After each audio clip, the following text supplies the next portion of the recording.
Adão. Oh, Salomé foi passear, vai. Adão.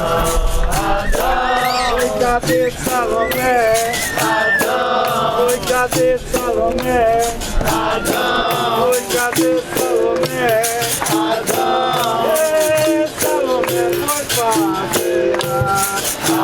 Adão. Adão. Oi, cadê Salomé? Adão. Oi, cadê Salomé? Adão. Ei, que a morena foi sambar. Ce fut donc une trentaine de créateurs qui ont animé le quartier Saint-Antoine à Clisson. Le marché des créateurs, organisé par la nouvelle association éponyme du quartier Saint-Antoine, qui a pour but de redynamiser et de promouvoir ce quartier de Clisson, légèrement excentré, mais plébiscité par les touristes.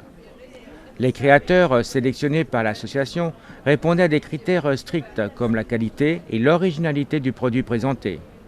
Au final, une première à Clisson qui a atteint son but. Le marché des créateurs avait pour but d'animer et de promouvoir le quartier Saint-Antoine. Alors est-ce qu'à Clisson, est-ce que le quartier Saint-Antoine a besoin justement d'autant d'animation?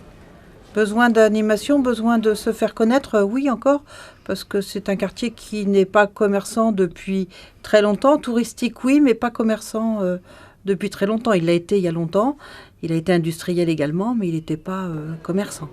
Voilà. Alors qu'est-ce qu'on a pu trouver effectivement pendant cette journée?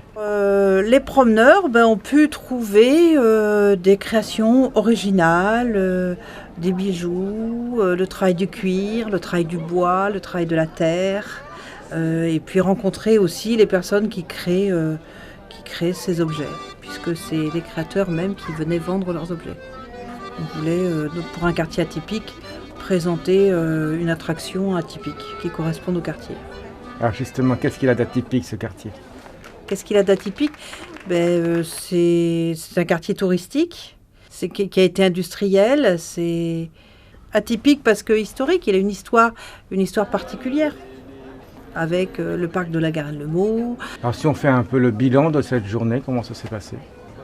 Le bilan de cette journée, plutôt positif, enfin d'après ce que j'ai entendu des créateurs qui sont venus me voir en fin de journée pour me remercier, ça fait plaisir. En général, globalement, oui, ils étaient très contents surtout de l'ambiance. L'organisation aussi, ils étaient assez satisfaits, tout s'est bien passé, bien déroulé. Il y a eu du monde aussi en milieu d'après-midi, pas mal de monde. Le point qui serait amélioré, ce serait peut-être voir la date à laquelle a été fixé ce marché, parce que c'est vrai que là, il n'y avait pas vraiment de prétexte d'achat, comme par exemple avant la fête des mères ou comme par exemple au marché de Noël.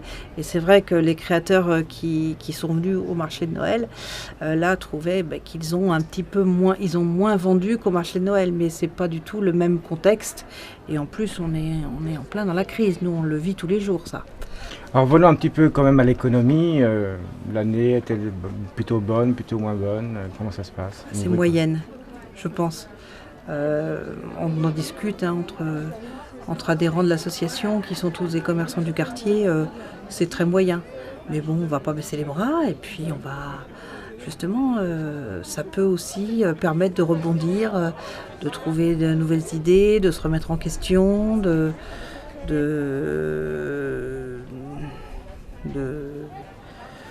d'innover.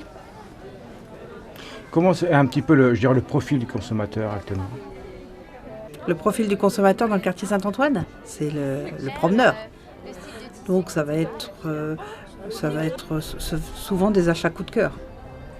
Donc marché des créateurs, coup de cœur, ça va bien ensemble. Mais il faut en plus que les gens aient un certain pouvoir d'achat, ce qui n'est pas le cas actuellement. Moment convivial et festif qui allie économie et plaisir du contact entre créateurs et promeneurs. Un marché qui se veut atypique à l'image de son quartier.